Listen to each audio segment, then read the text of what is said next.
भाई साहब अच्छा खासा बिल आ चुका है अभी। तर आज आपल्या गाडीची सर्व्हिसिंग झाली आहे, जी की झाली आहे 40,000 किलोमीटर्सची. ठीक आहे. आणि 40,000ची सर्व्हिसिंग झाली असताना आपलं 5,254 रुपये जे आहेत ते पार्ट्सचे झाले आहेत. पार्ट्सचे in the sense whatever the regular service that we do. आणि त्यात लेबर चार्ज लावलेला आहे 3,500चा. आणि व्हील बॅलन्सिंग लावले आहे. व्हील बॅलन्सिंग करायचे असते की युजली दर 5,000 किलोमीटरला व्हील अलाइनमेंट आणि दर 10,000 किलोमीटरला व्हील बॅलन्सिंग करायचे असते. आणि ही 40,000 किलोमीटरची आपली ही होती बरं का, सर्व्हिस होती, जी की मी केली आहे 36,000 किलोमीटरलाच. But that's okay, I don't have any issue with it. आणि चांगला अच्छा कसं बिल आलं आहे, 9,700 रुपये बिल आलं आहे. आणि आतापर्यंत कसं का टोटल कॉस्ट जर तुम्हाला सांगायची म्हटलं तर मला स्टार्टिंगला जे पहिले इन्स्पेक्शन होतं त्याला काय कॉस्ट लागली नव्हती. Second 5,000, third something somewhere around 6,000 कसं आलं ते बिल मला. फोर्थ 8,000ची. आणि पाचवी जी होती म्हणजे 40,000 किलोमीटरचे पहिले इन्स्पेक्शन असतं आणि नंतर 3 आणि म्हणजे ही चौथी आणि 4 आणि 5 असं ही पाचवी जी सर्व्हिसिंग आहे ती मला पडलेली आहे टोटल 10,000 रुपयाला ऑलमोस्ट. त्यामध्ये AC फिल्टर वगैरे चेंज होतं बरं का.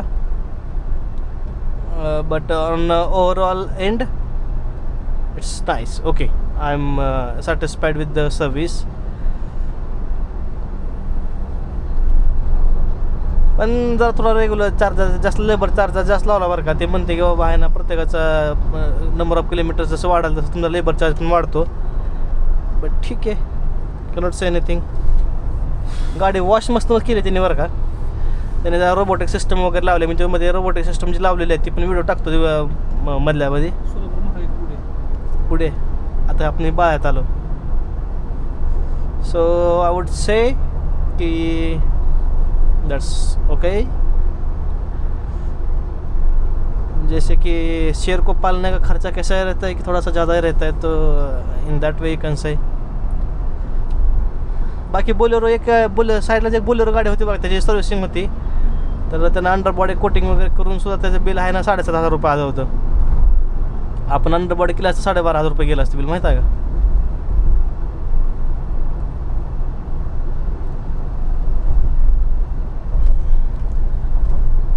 आणि थोडंसं व्हील अलाइनमेंट, व्हील बॅलन्सिंग ह्या ज्या गोष्टी आहेत त्या खूप गरजेच्या आहेत. आणि कारण की त्यानं जर का तुम्ही नाही केलं तर ते टायर अड्जस्ट होते.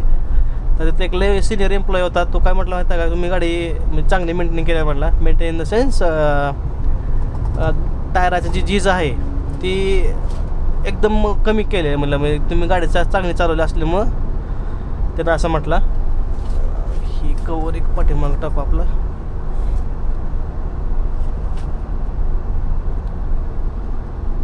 So on an overall end, I'm okay. Ready go city. आणि आता आम्ही चालू का सोलापूरमध्ये थोडी सामान शॉपिंग करायचे आहे. ती शॉपिंग झाली की वी विल गो टू वैराग.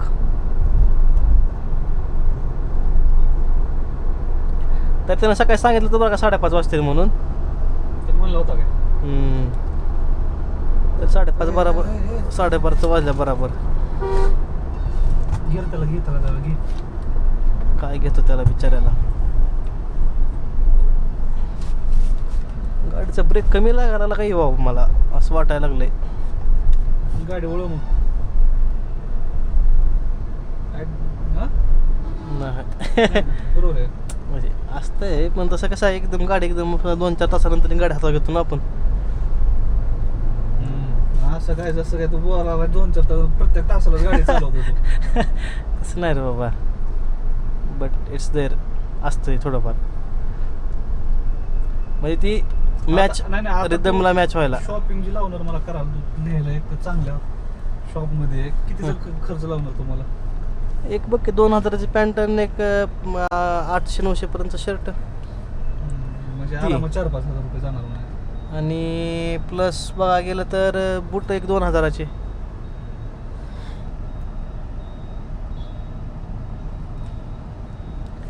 म्हणजे कसं त्याचा यूज बी व्हायला पाहिजे ना ते बाटाचे शूज घेऊ तुला मस्तपैकी.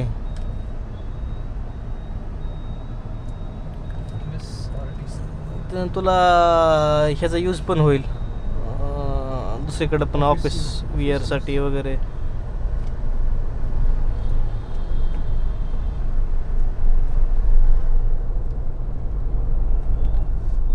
आणि हेअरकट आपण कुठं करायचं रे? मी तर कमळमध्ये करावं म्हणतोय. कळमध्ये चालते उलट तिथं थोडं वेळ घेऊन हे करून घेतलं नवीन कशी करतात काय माहिती. मध्ये पोरगं चांगलं करतंय ती कळमनचा धोत्र्याचा दोस्त. हां त्याच्याकडून करून घ्यायचं आपलं ओळखीच्या माणसं. पण तू वारायला सोडायचं ना तुला. मला तर मी तर दाढी करणार आहे मग वैराला तर सोडावं लागणार. आणि मग उद्या किती वाजता जायचंय? आता कवठळीवरून वैरागला यायला तुझं किती वेळ लागेल? आता तर धरून चल अर्धा तास नाही पण 20 मिनिटं. 10 वाजेपर्यंत पोहोचायचं आपल्याला. बर 9-8 वाजता नाही वागतं काही. आमच्या इथून तुला तो तिथनं वैरागमध्ये तुला 8 वाजता यावं लागेल. मग तिथून काय मग परत पुढे तिथून पुढे मग पोरपळी वैरागमध्ये किती किलोमीटर?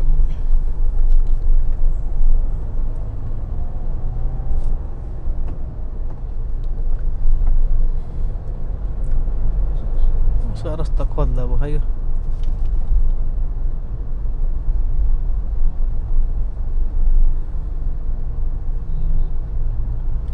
24 किलोमीटर आहे रामा.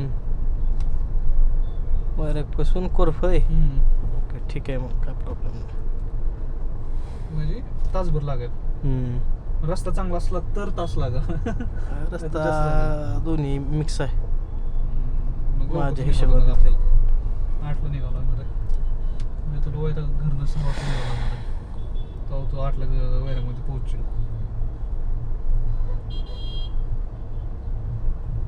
कोरफळ मोठं आहे की रे?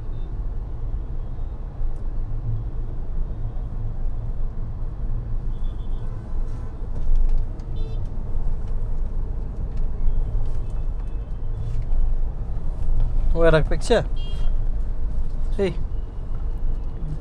बारकच गाव आहे.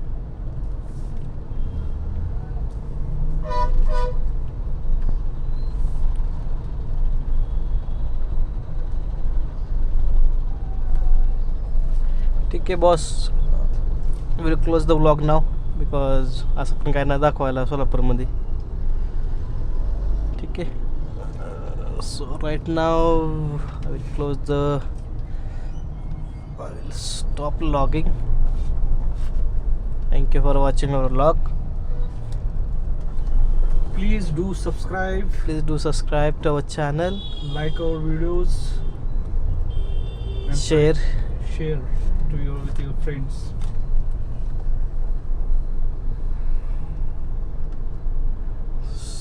आता गर्दी असते बघ सोलापुरात जरा.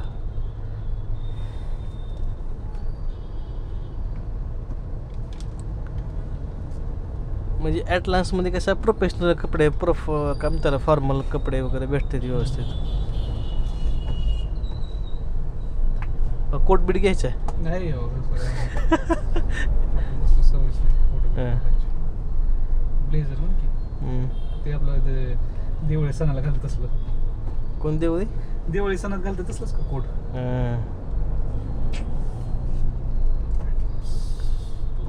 असं नाव ऐकून मला वाटलं कुठं लावतो तो आता मला. ॲटलान्स आहे रे चांगलं नाही एवढं काय शॉप नाही खरं बघायला गेलं तरी ती.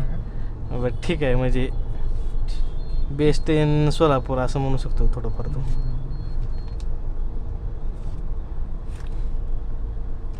तुझ्या बायको असं फोटो काढला होता ना मग? हे ती फोटो नाही का ती दाखवला होता का लग्नाच्या वेळेचं लग्नाच्या आधी तुला दाखवलेला हे असं नव्हतं. हां हां हां हां असं असं होतं. हां लगा तुला बरं आठवते. तर काय परवा दिवशी तर दाखवला होता तुम्हाला घरी होतो तेव्हा. मी फोटो पाठवला होता म्हणून. हिथं ॲटलान्स वरीच आहे बघ ॲटलान्स आहे ना.